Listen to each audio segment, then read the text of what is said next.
So the first ride I'm going to show you is the carousel, which is made from a pie pan and a cake pan. The cake pan will serve as the bottom of the carousel, and then the pie pan will serve as the top of the carousel. Now, when you're selecting your pie pans and cake pans, you want to get something that when you put the two together in the direction I'm showing you here, that they have a size relationship to each other. So for instance, the bottom of my pie pan here, or the cake pan, the dimensions here are 8.5 inches. And then the bottom of this is 7.5 inches. But of course then you have the flare of the pie pan. So when I put the two together, there's just maybe not even a half an inch difference between the edge of the pie pan and the edge of the cake pan. And that way you get kind of it looks like they fit together. Here's an example of what I mean where it doesn't.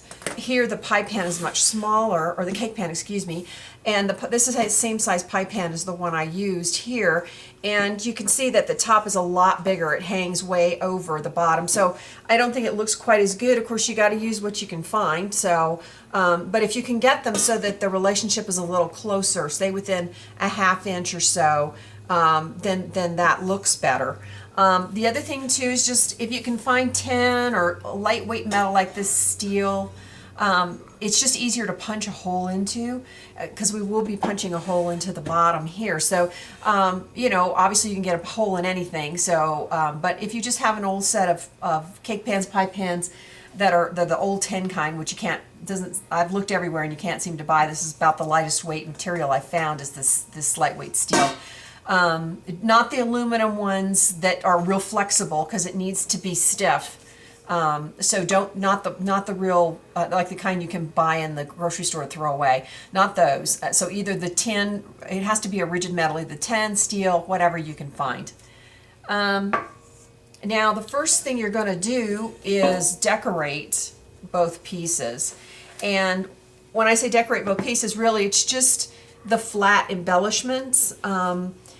Yeah, I think it's easier to work with this if you leave the heavier embellishments for later, but go ahead and cover or paint whatever you want to do with the parts of the pieces that you're going to see. So for the cake pan, you're only going to see this outside and bottom, and then for the pie pan, you will see all the surfaces, so you're going to want to do something to cover that. Now, if I look here, take the pie pan or the cake pan first. I have painted the edge in black, and I used this this patina paint from Ranger. It's made for metal, so I used that for the rim, and then I covered the sides and the top with paper. I used the cake pan to trace the pattern for the round piece here, and then, you know, it's hard to get, if there's any slope to a round object, it's very difficult to use one strip of paper. So the way I accomplish that is I just cut out little squares of paper, and then just glue the individual squares, and then they will fit and lay down. So you won't have that problem where it's going to try to bow out if you try to use one piece all the way around. Now, I did the same trick on the pie pan, but you've got a bigger slope. So it's a little bit more difficult to get it to lay down. So what I did is I just cut out a pattern that has a little bit of a wedge shape, and then instead of these flat pieces, and then I just glue them in place, letting them overlap, which the cake pan, you know, you want those to overlap too, and just keep going around and letting those overlap however many pieces that you need. And I put a lot of decoration on the edges, so, you know, I don't think you really notice once you get it done that it's just all these pieces, and it does look deliberate because it is somewhat geometrical. So if you want to use some paper along the edges, that's a way to do it. Then I also did some painting. I used just a acrylic paint, and you know, it's not like you're going to be, this is an art piece or craft piece that, you know, you're going to just sit and look at. So you know, I use stuff that's not necessarily made for metal too. It kind of just depends on what color I want. So this is a metallic green that I used to paint a lot of the pie pan surface. And again, to get the circular pieces, I just used the pie pan as a template to cut out the piece of paper in the bottom and here. And then you can see I've started decorating the inside with these stickers. Stickers are really nice to use because they work well on a flat, on a rounded surface. So I'm using a lot of stickers to decorate this carousel. And I did the same thing on the top here. You know, when you're doing the paper, you're going to have a little bit of an exposed edge that you need to cover, and you can see it best here. And so stickers are another good thing because you can make them, you can mold them around the circular area here. And then I'm also going to be putting on this ribbon here to cover up the edge. So ribbon, stickers, all that kind of stuff is nice just to trim out things to make them look nice and finished. And here I use stickers that came off of this sticker sheet. And like I say, I used a lot of stickers all over, just black stickers, gold stickers, Halloween looking stickers. You're going to have some kind of can, and mine's drying here still, that you're going to use for your center column. And I used stickers and things on this as well as paper embellishments, some that came off cloth sheets. And I've got little eyeballs here. And then of course I'm gluing on some ribbon here, a trim. You know, putting that all around the top. And again, I've painted the edge here with the same Ranger patina paint, and then I've used paper just to cover it. Now, in choosing this can for the center column, you also want to think about the scale of your carousel. So you're going to want it high enough that your horses and other creatures, if you end up using my sheets, they would fit all the way around here. And so you want enough room for them, and then a little bit up above that. And then you want your tin to be not too wide so that you don't have any room around the outside of your pan for your skewers that are going to serve as the poles. So you're going to have something that looks like this. Let me pull this back a little bit. That looks like this with your can. And it can be, you know, it can be one of those cans that are just paper and then you've got a metal rim around them. Anything that's sturdy enough. It's really about the scale to go in the center, to do the center column. So just like with the pie pan and the cake pan, you're going to want to do all your decorating, except for, you know, center one, you know, you can go ahead, if you're going to do bulky stuff, you can go ahead and put that on. It's just really the other ones I would just wait. And there's another good reason to wait, because if you're going to do like I'm going to show you and like I did, I want my embellishments to be equally spaced around the cake and pie pan, and it's much easier to do that once you get your wooden skewers in, which will be your poles, because they can be a guide to help you evenly distribute those embellishments around your carousel. So after you get everything, you know, your basic flat stuff out of the way, your painting, your papering, whatnot, the next thing to do is to figure out where the holes for the skewers are going to go. And I say skewers, I mean, you could use really thin wood, whatever you have. I just like using skewers because they're easy. And then depending on where you live, I know the stores around me, there's kind of two thicknesses that they carry. This is a thicker one and this is a thinner one. I like to use the thinner one because depending on how you're going to attach your animals, and I'll cover that, the thinner one works a little bit better, but if you're gonna, depending on how you attach them, or you might want to use the thicker one, so it's kind of up to you. Now, to make it easy, this is kind of the big pain, is to make this easy to figure out where the holes go. I've created a template that you can download from my blog and print it, and it divides the pie pan into 6 sections. And 6 sections kind of is a nice division to make the animals fit around nicely. And so you just need to decide which where your holes are going to go, and I've got some pre-marked holes, and really, you know, there's no way for me to know what size pan you're going to end up using, so it's at least it's just a useful guide to help you. Now, in using this pan, I decided that I wanted the holes, this was a little bit too far out to the edge, and this one was just a little bit too close in based on where my center column was going.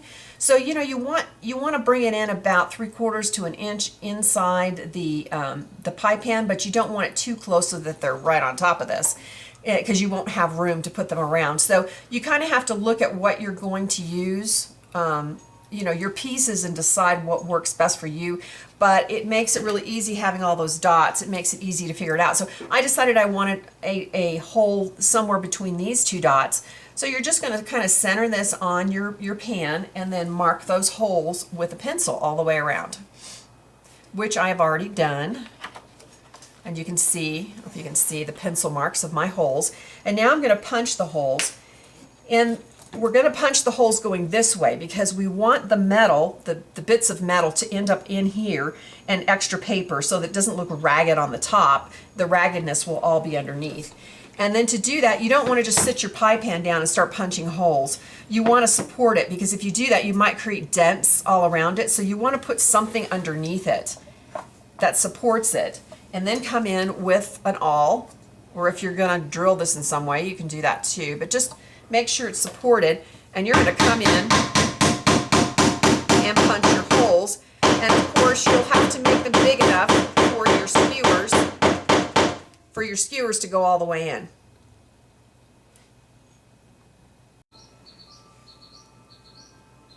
Now I have punched the holes, which it might be a little hard to see because I've got all this additional stickers that I added. And once I punched the holes, it was easy to use that to kind of help me put them down in a pattern. And so now the next step is you're going to figure out how long your skewers need to be for your poles. And what you want to do is, I have gone ahead here and glued the center column to the pie pan. And you'll also note I've got the ribbon on here now, and I decided to use a black Mardi Gras beads to trim out that edge. So now that that's in place, I can turn this over and put this right here, put this in the middle. And now you can help that to determine how long you need your skewers to be. So you want your skewers to go down into the cake pan, you know, say a 1/2 inch, 3/4 of an inch. It doesn't, the length doesn't matter. You just need enough that you can glue it in there really well, but not so long that it goes to the bottom, or goes all the way down to the surface of the table so that it interferes with the spinning, because we're going to obviously make this turn. So you just use this to eyeball. You're going to want the skewer to come all the way up to the inside here, all the way up to the top of the pie pan, and then go down into the cake pan, like I said, about an inch, 1/4 inch, 1/2 inch, just enough to go in there and allow you to glue it in place. We are not going to be putting it through the top. After some experimentation, it's kind of a pain to try to get them to match up, so you don't really need to do that. It's not like this is a real carousel, so you just need everything to stay in place. So I have done that. I have figured out how long mine need to be, and you can see here that I have painted the skewer with orange acrylic paint. Then I have wrapped the skewer with some stickers. There's a sheet of stickers that come with all kinds of different decorative lines. So I've kind of wrapped the pole with that. And then at the very top, I have glued on a bead to the skewer. And the reason for that is, one, decorative, and two, that will give you a bigger surface to glue this to the top of the pie pan. So these particular beads, Alpha Stamps is carrying these. Now they fit perfectly the bigger skewer, the thicker skewer. The little bit thinner skewer, I did end up gluing it in there with some E6000 glue because this was just a little bit loose. So that's all glued in place. Now, of course, if you would like, you can always add things to the bottom of your pole too. So you could, like these little skull beads, they fit the small skewers, but they will also fit the big skewers, the tip, the sharp point of that will fit in there too. It won't go all the way through like this will. You know, you could also use these eyeball beads, the little skewers, the tips of those go through them, or you could just if you want to, which is what I'm going to do in this particular case, I'm just going to add something decorative to the base of the skewers once I get everything in place. So that's another option. Of course, you can use any beads you want, but I would really suggest putting something at the top so that you do get a nice surface to glue to. The other thing I would suggest is if you look at, I'm going to move this out of the way, and you look at, I've got some of these prepped, I've got my animals on them already. I would suggest having them at different levels. And that way it'll make it easier for you to fit them all the way around the pan, which also brings up another thing that I failed to mention at the first when we were talking about the pans. The bigger the cake pan, the better. Of course, again, you want to make sure that you match the cake and the pie pan together, that they have some kind of scale relationship to each other. But if you're going to use the animals from my collage sheet, in order to get them to fit around, like I say, you'll want to stagger them. And then you'll want to have, say, an 8.5 pie pan, which is what I have, or if you have 9-inch pan. And when I say 8.5, 9, I'm talking about the bottom, this part, not down here. And then these will fit around. Now, all of my images from the collage sheets are also going to come in a digital file kit. So if you end up getting digital file kits, of course, then you can size these to whatever size you want them to be. But as far as the collage sheet, I kind of sized them somewhere where I thought they would be easy enough to cut out and see, and so if I got them a lot smaller, then the details got a little bit more difficult to cut out. So just a little note on that. So in order to put all this in place, what you're going to do is just basically decide what order you want your animals in, and then stick them all in the holes. I blocked my hole here. It's a little tight.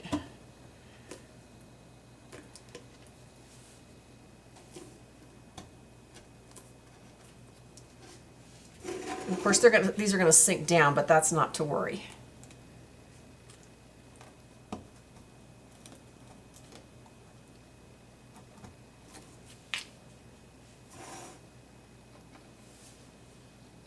Let's see. Hard time seeing the holes myself. Okay.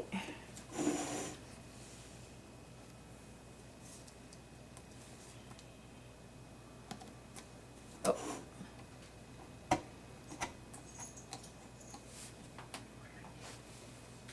Okay. And then this guy here. Okay.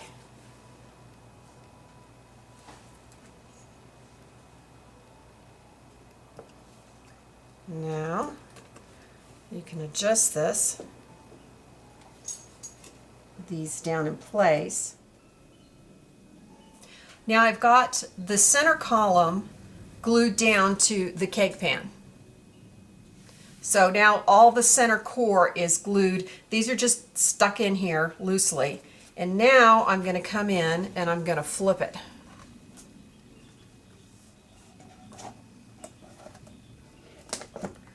Okay, and now it'll make it easier for you to go around and pull these down and glue them into place all the way around the pie pan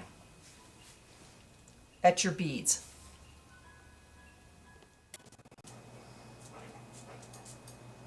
So you can see now I have glued the bead to the pie pan, and I think you can see based on where my skewers are in the cake pan and the size of the pie pan, my beads ended up right on that edge. So you obviously couldn't go any further than that.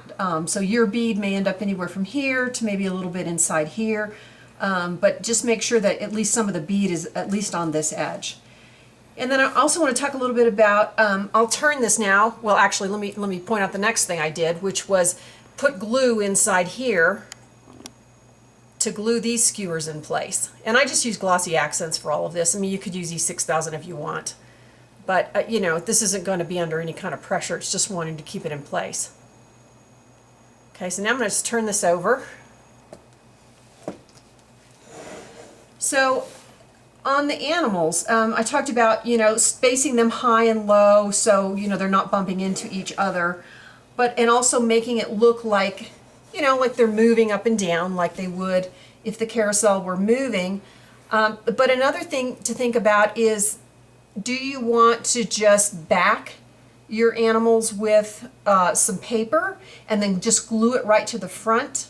Or do like I did, which was I flipped the image. So that way as you turn it, you know, you can kind of see the other animals. That way, no matter how you look, you still see the animals because it's on both sides. So it's a little harder to do that, but like I said, you could just you know, cut it out, back it with some decorative paper, and then just put it right on front of the skewer.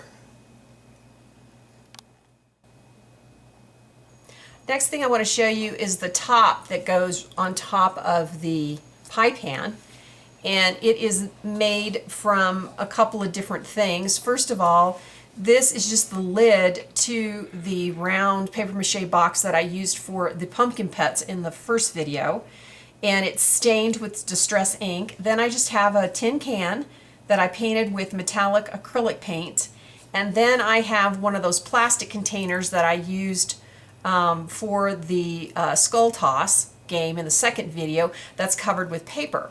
And the containers I chose just had to do with creating a tiered effect to go on top of the carousel. So obviously you could use anything you want, but these all seem to work out very nicely, giving me this stair stepping all the way up. And then in the center here I have a cork, and out of the cork are the ghosts, since this is a haunted carousel. There are the ghosts, and I did the same thing with them as I did with the animals. I flipped the images and printed them out so that no matter which way you look, you see the ghosts. And then there's a piece of wire between the two images, and then the wire's all wrapped and then stuck inside the cork. So you can use any cork you want. This was a leftover one from the apothecary event last year, but you know, you take a wine cork and cut part of it off. But it's just something in there to pop this up, and then of course I've got the sign on the outside of that. Now all of this will go on the top here of the carousel. So the next thing I'm going to cover is more embellishments. You know, if you look at carousels, they're covered with all kinds of stuff. So I've made some embellishments, and now would be the time I would start putting on the bulky things. And I think I mentioned that that makes it easier to do this. One, they're not in the way while you're doing all this gluing and everything, but also now that you've got the six poles in there, it makes it easy to center all your decorations. So for the bottom, I have 3 different things. First, I have a chipboard spider web and spider. These are the same, from the same little set that I used on the ticket booth in the beginning, that I have painted black and then added some orange glitter, and then covered the spider in purple glitter. And so that's going to go here on the bottom. And then it's going to be alternated with these pieces, which are these little skulls. And I just started with a piece of filigree, which I bent a little bit just to make it fit around the edge a little bit better. And then I used some of the patina paint that's made for the metal just to paint some of the little decorative parts of this. And then the skull, he's the same guy that I used in the skull toss. And I've put a little green paint in his eyes. And then I have these back cutouts. You might remember these from last year. The back cutouts, which I have painted, and then just attached them on the back, the wire on the back with some glue, some glossy accents. And then the little skull has a hole, so I basically glued these inside the little skull.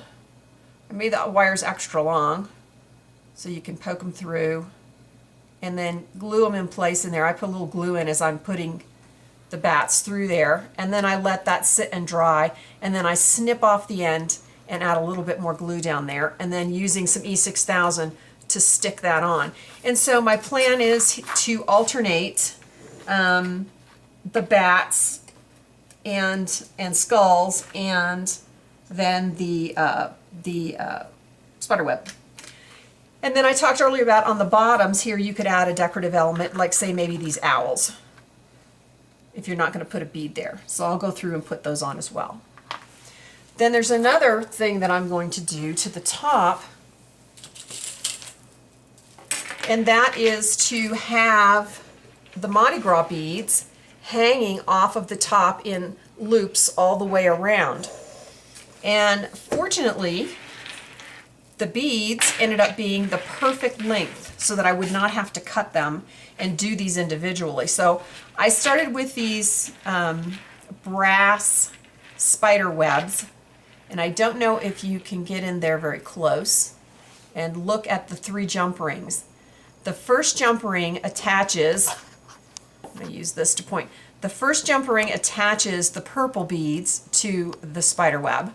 Then there's a second jump ring that is hooked to the first one, and then a third jump ring that's hooked to the second one. That is what the gold beads are attached to. Now the reason I did that is if I were to try to attach the purple and the gold to the same jump ring, one, it would be pretty tight. Two, I don't want them to hang at the same level. I want them, one, to hang a little bit lower than the other. Now there happen to be 90 beads on this string, which means that it divided perfectly by 6. So the jump rings are between every 15 beads. And these beads are really inexpensive. Alpha Stamps is carrying them. And the 3 kind of Halloween colors they have, the red, the gold, and the purple, all are the 90 beads, so they can be divided up. They've also got the orange and the black beads, which are 102, so they don't really evenly break up. If you want to use these, you can put your jump ring every 17 beads, and then for 2 of them you're going to have 18 beads, and you know, it might be something that you wouldn't notice. It's such a small difference, especially if they're on the opposite sides of the thing. So anyway, I attached all this, and then now I'm going to come in here, which I'm just going to tell you what I'm going to do because this is going to require a lot of holding. I'm going to come in here and glue each of these to between the posts and to the pie pan here. And I'm going to use E6000, so I'm going to have to glue 2 of them and hold, and glue 2 of them and hold, glue 2 of them and hold all the way around. And this is one of those things that it's like the stuff on the bottom that's why I wanted to wait to put this on. It's probably easier to glue it onto the pie pan first, but now I can get it spaced perfectly based on where the poles ended up being.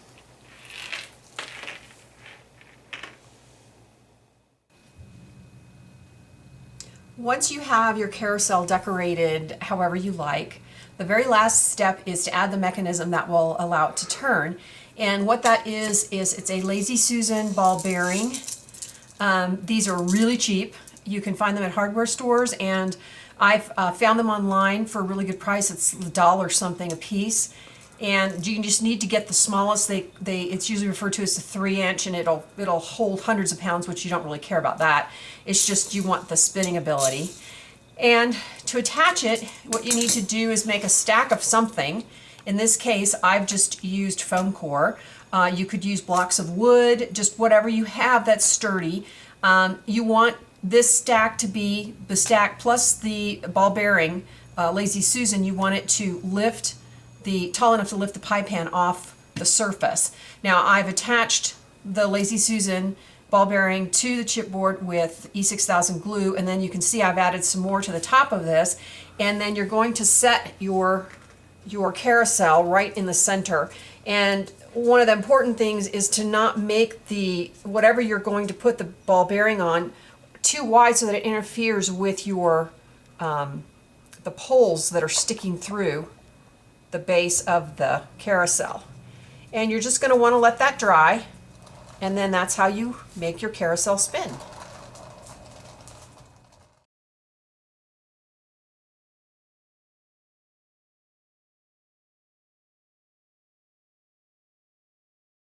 So this ride is really easy to put together. It's called Spinning Cauldrons, and you can see I have another cake pan on the bottom here, and the effect that I've done to the pan is that tissue paper texture effect that you also saw in the gargoyle game, and I referred to it then that I have a separate video tutorial to show you how to apply tissue paper to surfaces to get this kind of texture. And then after doing that, I've stained it with two different stains, the distress stain, the frayed burlap, and then the wild honey. I actually applied the wild honey first and then added bits of the burlap to make it darker. And then I also went over it with just lightly with my finger with a green metallic acrylic paint. It's exactly the same paint as I painted the top of the carousel. And then to do the sign in the middle, I'll tilt it. I don't know if you can see, but I have used actually it might be better to go in this way. I have used a piece from the Tinker Toys that we'll be using to make the Ferris wheel. It makes a really nice stand. And so I've used the stand and then one of the Tinker Toys rods. And that's what I've used to put the sign up with. And then I have these are just die cut trees. And then I've used the owl again, and I've applied the same green paint to the owl. Now to do the cauldrons, this particular pan is the same size as the pan in the carousel. And I was able to get 6 plastic cauldrons around it, and they're just glued on top. And what I did to get the green slimy stuff that you see is I basically just first covered the cauldron. I used some of the copper gilder's paste and rubbed that all over the cauldron. And then I just dripped white wax all over the plastic. And then I came back in with pesto alcohol ink and then just painted the white wax green. I like using the alcohol ink because it's kind of translucent. So to me, it gives it a slimier look than if you just dripped green paint or green candle wax on the plastic cauldron. And then to continue to jazz it up, I used these little plastic hands, and I had these little books. These books are just nothing but leftover pieces of chipboard glued together, covered with paper, and then the collage sheet has, over here you can see the collage sheet has the spines on it. They have different things like remedies, potions, curses, spells, charms. So I use those on each of the hands, and so each hand has its own book. And then on top of the book, you can see I've added some kind of decorative thing, like I've got the skull, and that black candle there is just a birthday candle that I kind of shaved and stuck in there, and then let it melt and drip all over. And the gargoyle bead, you saw me use that before, and a raven bead on this one, and then the eyeball bead on this one, a bat bead, and then the pumpkin pods. And then I just put some paper embellishments around the outside. I used some of the spider webbing to just kind of drape all over it to make it look creepier. Then you've got your plastic skeletons. I cut their legs off so that they would fit in there well. And of course I've used their legs for something else. And then the way it turns is exactly what we did before with the carousel, in that I just used one of the Lazy Susan bearings on top of a stack of foam core and glued that to the center, and that's what makes it spin. So that's the Spinning Cauldrons ride.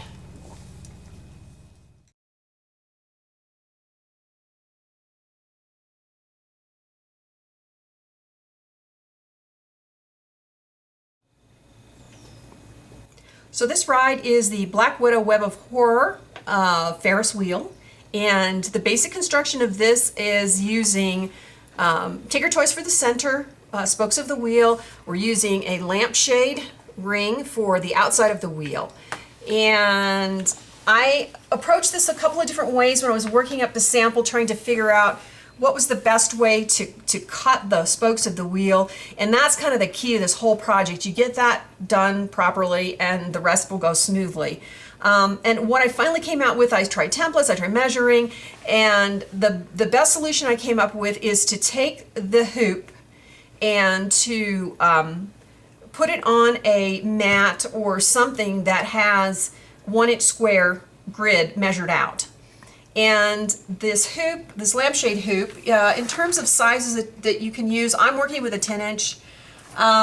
You know, probably the smallest you would go is maybe a 9-inch here. You got 11-inch, you can do a 12-inch.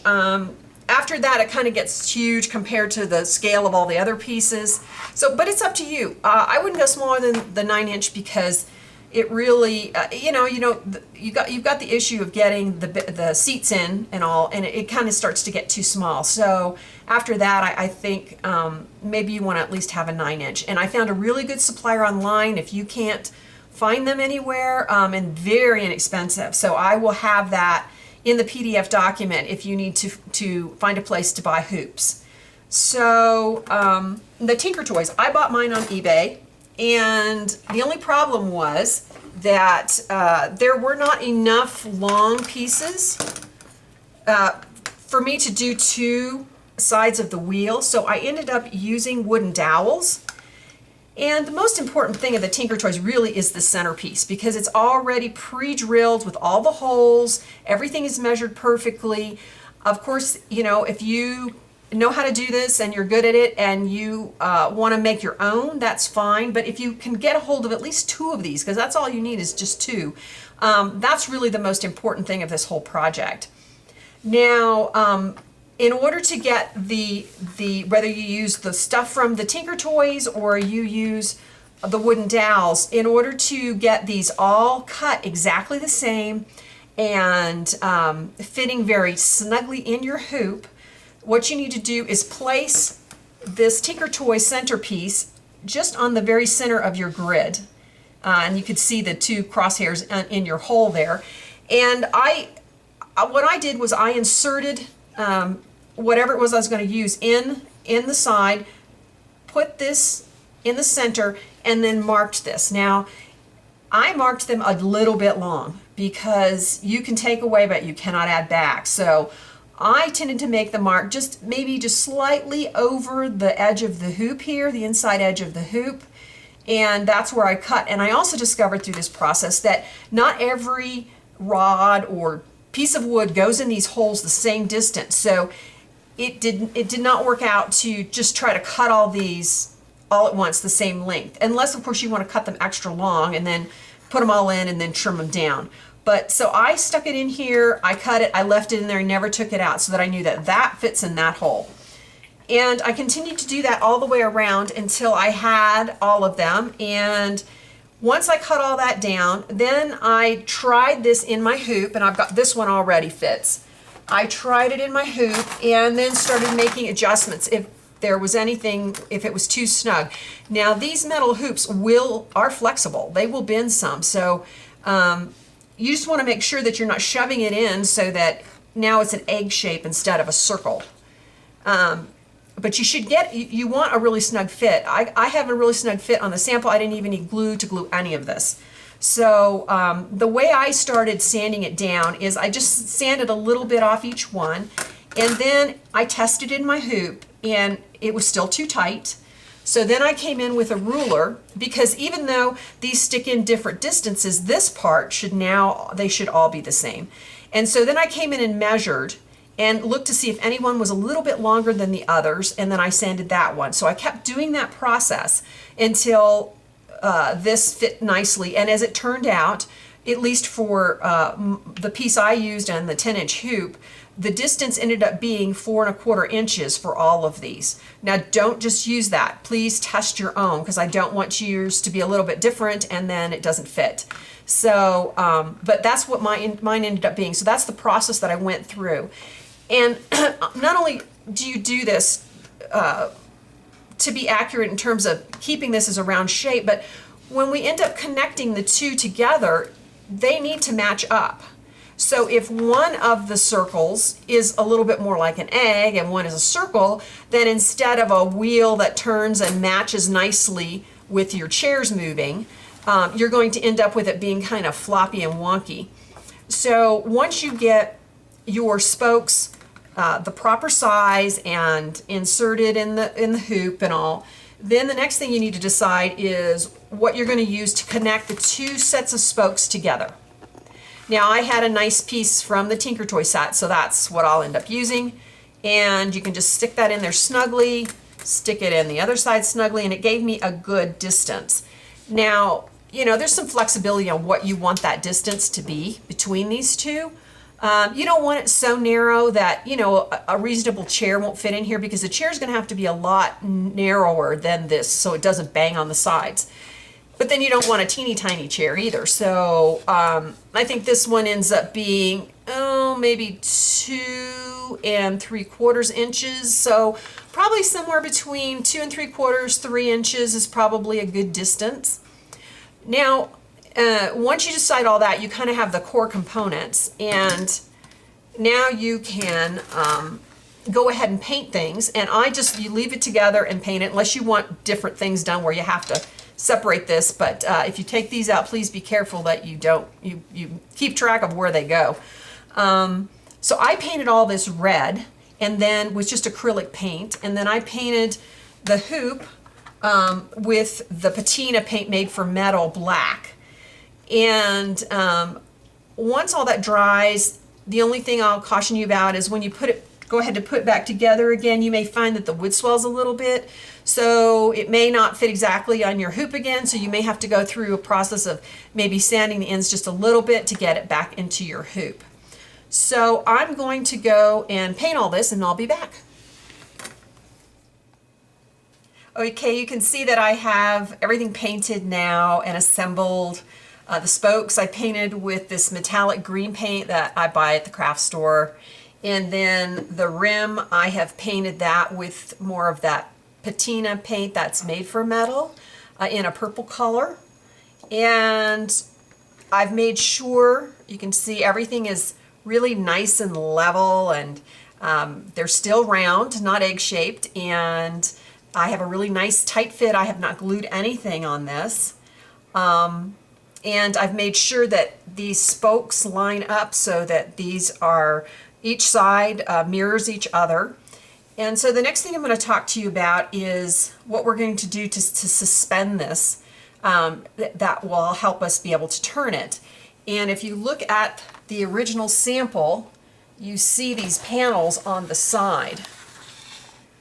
And these panels are what suspends the Ferris wheel in the air so that you'll be able to turn it. And they are made out of heavy chipboard.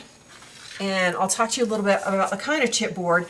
When I say heavy chipboard, I really mean heavy chipboard. So nothing like this, because even if you make lots of layers of this, it's not going to be stiff. So you need something stiffer like this. You can see it'll bend a little bit, but it's pretty stiff. And you want to layer enough to get probably about 1/4 inch thick piece, because this is what's going to give everything the stability.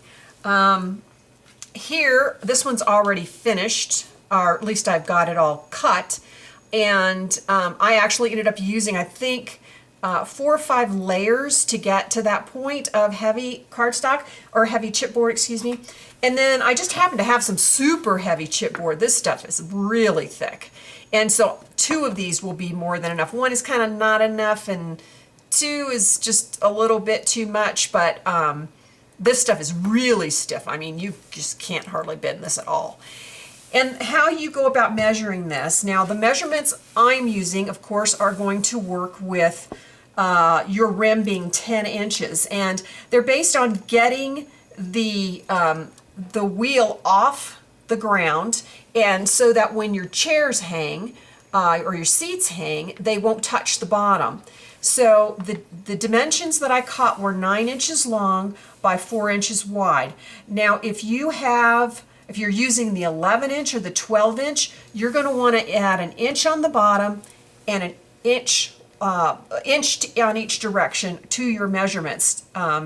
So if you're doing a smaller one, if you're say using a 9 inch, you could take 1 inch away from each measurement, but you might want to just still leave it at this. I mean, it's not going to hurt for it to be just a little bit higher, so it's up to you.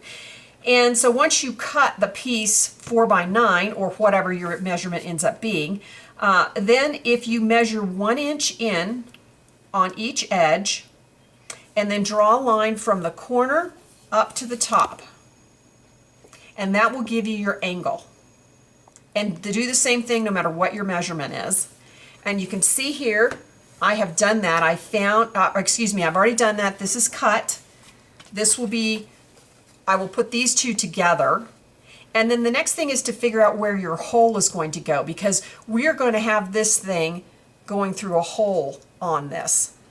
So to figure out where the hole goes, you, in my case, since this is 4 inches, I want an inch in and an inch in, then this is 2 inches. So I just need to find the center point, which should be 1 inch either way from the edge. And then you want to measure 3/4 of an inch down, and that should put you in a good position to attach this.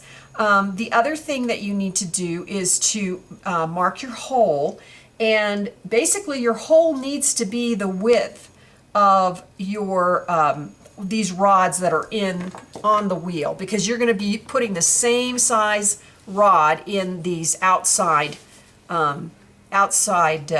pieces to keep the wheel in place with these supports. So you want to make sure that this hole is that size, and you're probably going to have to drill it. So hopefully you have a drill, or you know somebody who can drill. If you don't know how to drill, hopefully you can drill yourself a hole here, and you want to make it slightly larger than this, because this is going to be turning inside here, and you don't want it rubbing a lot, but you don't want it to be huge either. So just slightly larger than your actual rod.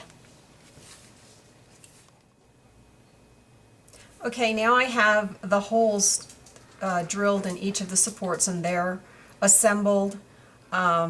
One other thing I wanted to mention to you is, rather than marking both of them, measuring where the hole should go, I recommend just doing it to one and then putting them together, making sure that they're very level on the top and the bottom, and then drilling all the way through.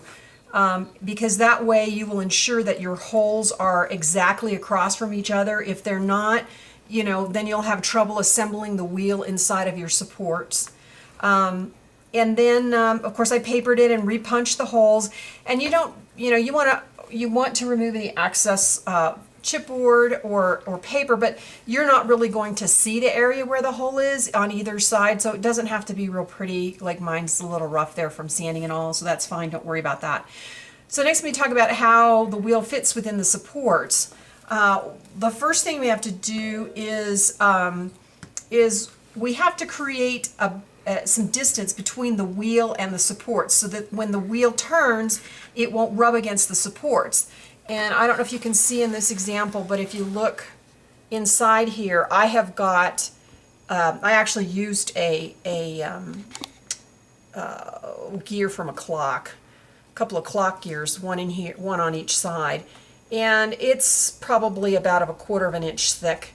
And then that way, this won't knock against the supports as you turn it. Probably the easiest option for you is just to buy some washers.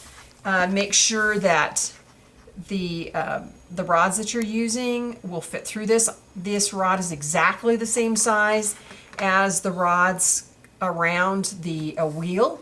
So just make sure that it fits, you know, that it's just a little loose. And then I would, you know, depending on the thickness of it, I would maybe double or triple it up. You don't want to get too wide because you don't want this thing to be sticking out so much, but just enough that you're really getting the wheel away from the two supports. And you can see these are too, the hole is too small to use these little gears, but you can see how thick that is. So one of these gears is a little thinner than the other. I would probably just put these two together, and I do that for each side. So then you want to cut some short pieces. I actually used, for this, I used pieces from the Tinker Toy set, and I just cut some short rods, and you're going to be using these permanently, but right now we're just going to use them temporarily to work out some of the issues with how to assemble all this. So you're going to want to glue your, whatever you end up using to be your separator, you're going to want to glue it onto the center Tinker Toy piece. Don't glue it to the rod, but just to the Tinker Toy piece. And then you'll be placing your support on top of that, And then eventually we're going to do some kind of knob on there, and you'll notice this is long. I mean, we're going to want this knob to be much closer to the support, but I just leave them long now because it's like everything else. If you get it too short, you're going to have to cut it again. And you would want to do this on each side. And then you might just want to have a clip or something just to hold these two things in place. And now we want to take a measurement at the bottom here. So once you have this on, and you know, you want to hold it not super tight, but relatively snug together, then you want to take the measurement at the bottom here to see how wide apart the inside of your supports are.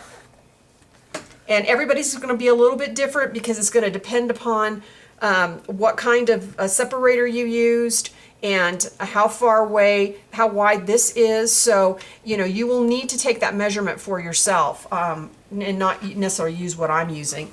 And then I want you to see on the sample here that what we're going to be doing is cutting layers of chipboard. And then we're going to be gluing these supports on either side of the chipboard, and that's going to keep everything connected together. And it's going to also give it weight and support at the bottom.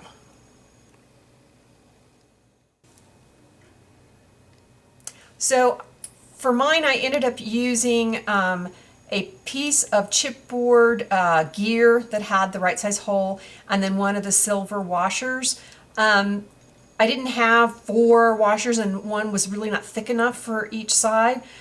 And that also made me think of the fact that, you know, you could mix things. They don't all have to be the same. You just need a hole that's the right size, and you need to create that thickness that we talked about where you don't want this to rub on the supports. And so I have glued that in place on the side of each wheel. And then we'll go back to putting this together to get the other measurement. And this is just putting it in here temporarily. And then I'm just going to use these clips to keep it in place. And I mentioned this, but I'll say it again. I have these against the, right up against the washers. There's not any gap or anything. Even if it's tight like this, you're still going to be able to turn this. So you don't want it to be wonky. So you do want to, when you figure out how wide the base is going to be, you do want to have this together. And so I measured the bottom here, and for me, this is going to be 4.5 inches. And that's the measurement you're going to use to cut 4 pieces of foam core. And what I do is the first piece needs to be, obviously they're all the width, whatever your width happens to be. And then the first piece is 1 inch longer than the width of your base here. And since my base was 4 inches, I cut this to be 5 inches. Now, if you've altered your base because you've got a different size wheel, then obviously your length will be different. Then the next piece that I cut was 1 inch longer than that. So we've got 5 inches, then 6 inches, and then I doubled the next one. So I actually cut this one at 8 inches, and then the last one I cut at 9 inches. Really, the important one is that the first one be a little bit wider than your base. After that, you know, you can cut them as long as you want. Really, it's for one thing to create a support surface on the sides, and then to create a look of steps coming up to the carousel. And I'm going to turn around this sample so that you can see what I mean. So the idea is the person would come and step up and then be able to get on the bench.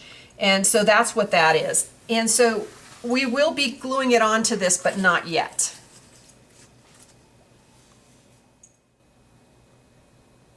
The next thing I want to talk to you about is the benches. And I discovered through making the first sample here that it is much easier to make your benches and attach them to your wheels before you assemble everything else. And so once it's sitting up there in the air and you're struggling trying to glue things and hang things, it's a pain. So I think this will work much better. So to do that, you need to take the measurement between your spokes of your wheel, and they may be slightly different because there is some give in this. So what you want is a measurement that will fit all of them, and you've got a little play backwards and forwards, but you're just going to be gluing a piece of wood between each one of the spokes. And what I used was a skewer, and the reason I did that is because it was a little bit thinner than the poles we've been using. Either if you use some wooden dowels or you use the Tinker Toy things. So it's a little bit smaller, so it fits nicely in between the spokes. And in my case, 3 inches was a good measurement for these to fit. And when we glue them in, you're gonna put them in here, but then you need to clamp this together and get this held tightly. And we're going to use the E6000 glue, so that will hold everything in place. But before you do that, you're going to make your benches and you're going to put them on these. And in terms of the benches, of course, you can do anything you like. The simplest thing would be just to take some chipboard and cover it with decorative paper and glue it together. And then you can put arms on it. One option are the arms I'm using here. Now these are those scrolls that I showed you that I used for the bench set that was actually sitting on the ground. And this thing comes with 15 different styles of swirls, and most of them work really nicely for arms for armchair. And there's 15 different styles, 30 of them. So there's 2 of each kind. So there's plenty to do the carousel and also to make benches and things if you want to use them for that. So I put a couple of those on there as an alternative, and then I punched holes in the top here, the top piece of chipboard, and then I've got some chain, and then here is a piece of the skewer that I have painted, and then I have used chain and another jump ring to attach it to this. Now the important thing about this jump ring is it needs to be something that fits loosely, because this thing is going to be turning and you want it to be loose and not to get stuck or hung. But you don't want your chair shifting around on this, or it'll start banging against the edge of the wheel and get hung up. So the way I dealt with that is to simply glue beads at the top, keeping these jump rings in this boundary so that the chair cannot shift too much. And an easy way to do that is just, I took some of the Mardi Gras beads, so like if you don't have beads or whatever, and I just cut them and glued them on the top with some E6000 glue. So that is my chair, and then now I would come in after making 8 of these and glue these in place. Now the width of my chair, I have left, not quite ½ an inch or so, but I have left a lot of space. I don't know if you can see that in the picture, but I have left a lot of space between the edge of the chair and the wheel. So with keeping it bounded in that area and having a big gap there, as the thing turns, it will not get stuck and hung up. Now I'll show you that you can get as fancy as you want. Of course, these are a little fancier over here. In this case, I've got chipboard on the bottom. I've got, this is a punch. I think it's a Martha Stewart spiderweb border punch. So I punched about 4 pieces of heavy cardstock and glued them together for the back, and then it has this spider on it, which I covered with some glitter. And then these side arm things are these little corner pieces, and that comes from the set of spider webs and spiders that you see me use again and again on all the other projects. So you get, I think it's 4 of these in each set. And so I use that as the arm. Now, a couple other things to consider. If you look at the sample here, number 1 is you got to think about the space that you have, and when you've got the Ferris wheel setting up like we just did a bit ago to figure out what size our base is, you can use that to decide how long of a chain you want to have, and if you want to put anything on the top of the back of this thing, or you want anything hanging down, because you've got to be able to clear the bottom as it turns. So you need to think about that distance between, and if you just kind of hold it up to your Ferris wheel while it's just sitting temporarily, up in this thing, then you can see how much room you've got between as it goes around the bottom, and so that you don't make your chain too long, or that you don't put so much stuff on the back of the chair or the bottom that your seat ends up getting hung up. So once you get all your chairs made, then you're, like I say, you're going to take each one of them and glue them in here, and we're going to do that before we finish assembling the Ferris wheel. So once you get all of your chairs and the supporting beam glued in between all your spokes, then you're going to put it back into the two side supports and then glue. You can see here I have all of the layers of foam core glued together, and then you want to glue everything to the base, and you want to use E6000 because you want this to be a really, really good bond between the foam core base and your side panels. So mine is drying. I mean, this is the one you want to let it dry overnight, 2 days, whatever, just to make sure that this is really in there good. And now that you have that done, and I'm going to be very careful here because mine is not dry. Now the next thing we need to do is finalize these side sections here where you see these little, where I've had these little pegs in there holding it. And this is pretty simple. What the effect you're trying to get is probably easier to see on this side is you want to put something on this so that you've got a knob that's right up against this side panel. And so in my case, there's a couple of different ones that Alpha Stamps is carrying if you don't have something, and two little styles, and the holes happen to be just the same size as the Tinker Toy rods, and of course if you're going to use the wooden dowels, it'll fit in there too. If it fits in the hole of the Tinker Toy, it'll fit in these holes. And so that is what I used, and of course it's not going to go in as far as this is, so I'm going to have to trim some of this off so that when I put this on, it's flush. And you can see that in the original sample here. I hope you can see that, how this is, and it's this particular one, how that is flush against there. And you don't need to glue it, just get it in there tight, unless if it won't go on tight, then you know, if it's too loose, then you will want to glue it on that, but do not glue this little knob against this support, because if you do, you will not be able to turn your carousel. So be sure to keep that in mind. You just want to get it on there. You want these tight against the carousel, and you want this against the supporting beam here. And then that will also function as your knob to turn your carousel around.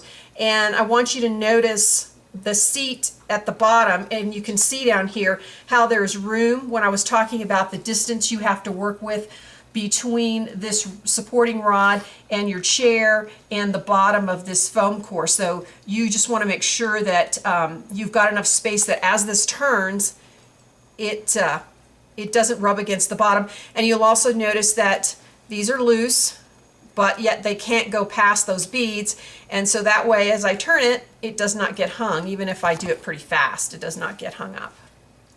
So that's the basic mechanics of your Ferris wheel. The only other thing that I would suggest from a support perspective is that once all this dries and you get your knobs on and this is turning nicely, then I would put it on a wood base just to give it more support and to give it more weight at the bottom, you know, so that as you turn this, it doesn't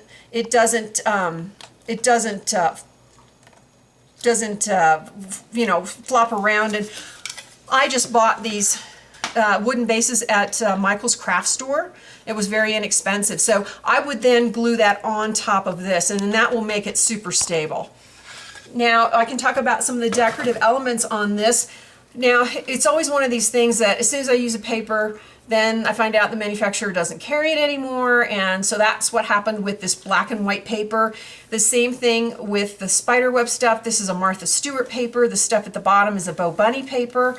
The red is a Martha Stewart paper. So if you like that color scheme and you don't have a black and white paper, I will list some that Alpha Stamps has that are are a replacement that you could use instead.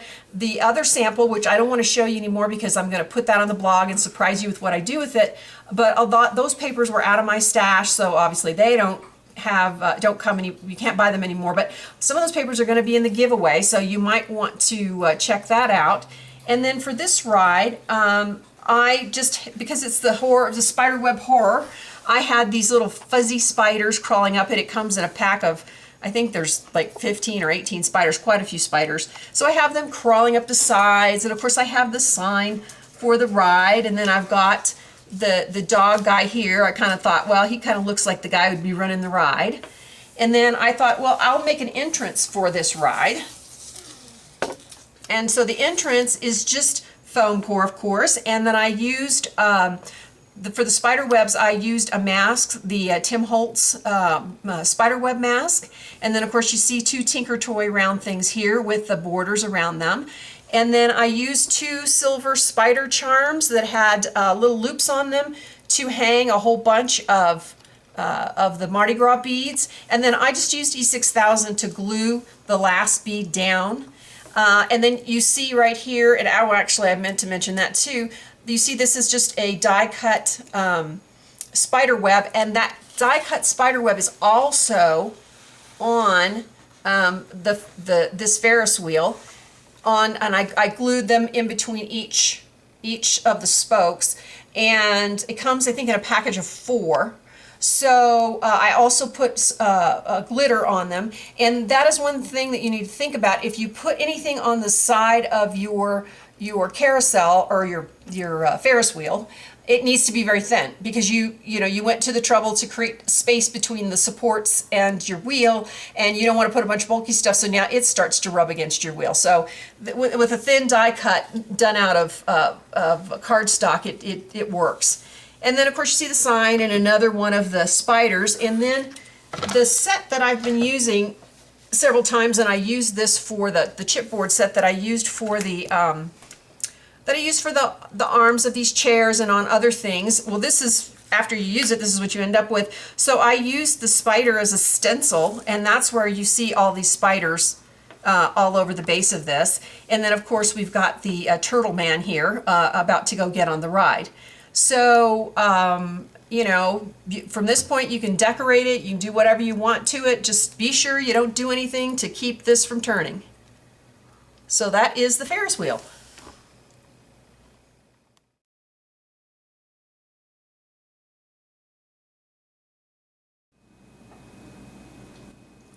Now this next one is called Ride a Witch's Broom, and the base of this piece is a pie pan, another pie pan, and we're going to make a cone so that this looks like a witch's hat, and then we'll be using Tinker Toys at the top to suspend the witch's brooms, and of course we'll make it so that it spins just like the carousel. So the pie pan that I'm working with, this bottom section is 7 inches. And the cone you're going to make, you kind of want to make it proportional so that you do get the sense that it's a witch's hat. The thing I decided to use to make a cone is just a manila folder. 12 by 12 cardstock is too small. You can't get a big enough cone. And I thought this would be something everybody would have. And it's relatively sturdy, and we're going to make it sturdier with the technique that we do on top. First I started by just bending it the other way, just so that it wants to go one way, and I'll show you how we're going to make that stiffer. And then you're basically just going to turn this into a cone, and you want a point at the top, and this is where and this is just a legal sized file. Well, you use a larger one if you like, but this seemed to be plenty. And so you're going to want to make a point at the top, and it might take you a bit like it is me here. And then in terms of how big around you want it to be, we're going to make this about 9 inches long. And again, you might need to adjust this for your pie pan if your pie pan is maybe a little bigger. I don't know if you would want it to be a little taller. But we're basically gonna go about 9 inches down. You can always cut it longer and then see if you like it and then cut it shorter. So the dimensions, I measured them around the bottom of this cone on this pie pan, were about 16 inches. So you can use that to go around here and just decide, okay, it needs to be narrower, it needs to be wider, and then you want to glue this into place. Okay, now that I've got this glued together, I'm going to go around and start marking this, starting with my ruler at the very point, and then I'm marking 9 inches. Like I said, if you're not sure, maybe make it a little longer, and then test it on your pan, and then decide, you know, what if you need to shorten it some. And then I'm just going to keep going around and marking 9 inches.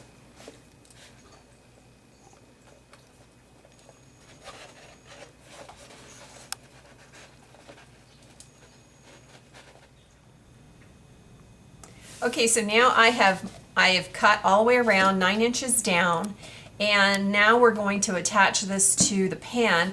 And one of the things I've done to help me do that, just to keep this held in place until we can marry it all together with tissue paper, is I've just used some double stick foam tape, and I've just put it right at the edge just to give me a little bit more surface to glue. If you had something else you wanted to stick in there, that's fine. Just so you know, the purpose is to give me more than just this little edge to glue it down to the tin. And I also was make sure to put wherever that fold was, because that'll help make that fold more rounded if you put some of that right where the fold is. So the next thing I'm going to do is just going to put some little glossy accents on here and put this down on the tin, and let that just glue a little bit before I start the next step. And this thing doesn't have to be pretty. It can be yucky. You can have writing on it, whatever, because we are going to cover absolutely everything. So this is just to give us that cone shape of the hat to work with.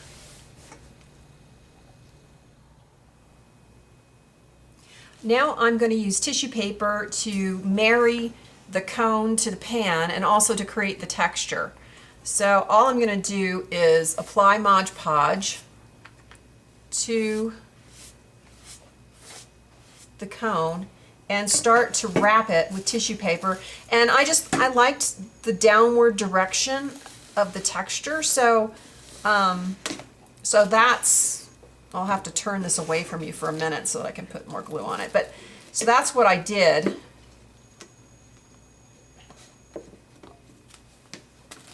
So I've just kept applying, and I've cut these in strips, you can see. So you're just going to keep applying the tissue paper. It's okay if it gets a little wrinkly, and you'll just keep on putting it all the way down onto the pan, and actually over the edge of the pan. And you might want to set this up on something so that it's easy for you to actually wrap this underneath. I'll put some back here. And I put several layers of tissue paper. So I just keep turning it and keep adding more Mod Podge on top of the paper that I've already glued down. And you'll do a neater job. It's kind of hard for me with filming this to get twisted around to do it so that you can see it. But I just keep wrapping this tissue paper, overlapping what's already there, and just keep going around and around. And I also cut some smaller pieces so that every once in a while I would come in and do like a smaller piece down here to make it thicker where the edge of the cone meets the pan. So you just want to keep adding more and more until you get enough that this feels stiff and you've got everything really well covered.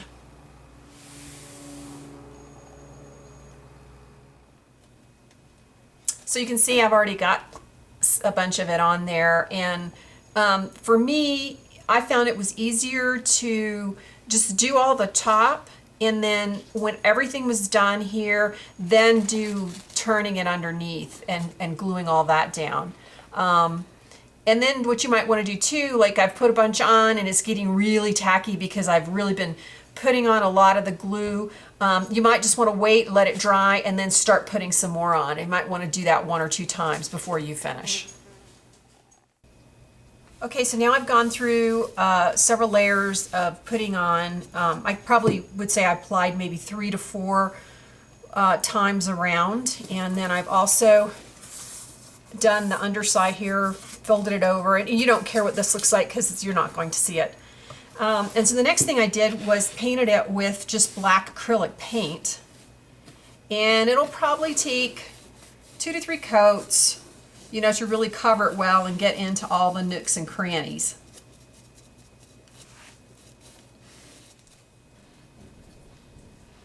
Okay, now that the hat is black, to get the colors, I started with Gilder's paste, and I just got a little bit on my finger and then came in and just barely touched the raised areas. And you can use a paper towel if you want to just tap before. If Gilder's paste starts to dry out on you, you can add mineral spirits to soften it back up again. But don't add water. Make sure it is mineral spirits. And then I just continued doing this all over the hat. Then once that color dried, then I came in with the green metallic acrylic paint and then just did the same process all over. And then that gave me this look here that you see on the ride. Now I'll talk about the top part. The top part is made out of Tinker Toys, and you have the round piece at the top with the, I guess you would call them rods sticking out. And I thought it'd be fun to alternate them, and I thought it would also look better with the brooms hanging, for some to hang shorter and some to hang longer. And the nice thing about this is not only does it fit nicely on the top of the hat, but it also, the Tinker Toys have this little slot in them. And I came in and took sandpaper and put it in between the slot here. I think I've already done this one. And just put it in there to open it up a little bit more, because this works really nicely for hanging the brooms. So I just kind of opened that up just a little bit more. And then the construction of the brooms, this is just a wooden skewer that's painted. And then I glued straw around the end, and the straw actually came from straw broom. And then I used some fibers to wrap around it to hold it all in place. And then I added some beads on the front. There's owl beads and then this little small raven bead on the front. Then you've got 2 jump rings, which I did put a little bit of glue on the bottom so that they would not slide around and they'd stay where they needed to stay. And then I've got chain, and the front chain on this is 7 lengths shorter than the back chain, so that the broom is kind of at an angle. And then there are 2 jump rings at the top. And the reason I did that is when you go to slide the jump ring into the little groove here,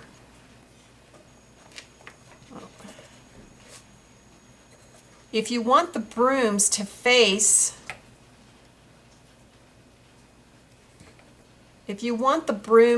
sideways as opposed to facing towards the hat or away from the hat, you need 2 jump rings so that you have a jump ring coming this way so that it hangs properly. And then if you want to put like a little bit of glue in there to keep it in place, you know, you can do that too. And then to color this, I used, I didn't paint it, I used the Wild Honey Distress Stain. And the reason I did is because it matched the image that is on the label, or the sign for Ride a Witch's Broom. And then I also, at the top here, you can see that I added these back cutouts, and I also added these glass beads. And then on the bottom, if you want it to turn like we have been doing with the other rides, then you will do the same thing you've been doing before, which is just build yourself a little platform of foam core or wood, and then attach your Lazy Susan bearings to the top of that, and then that will allow the ride to spin.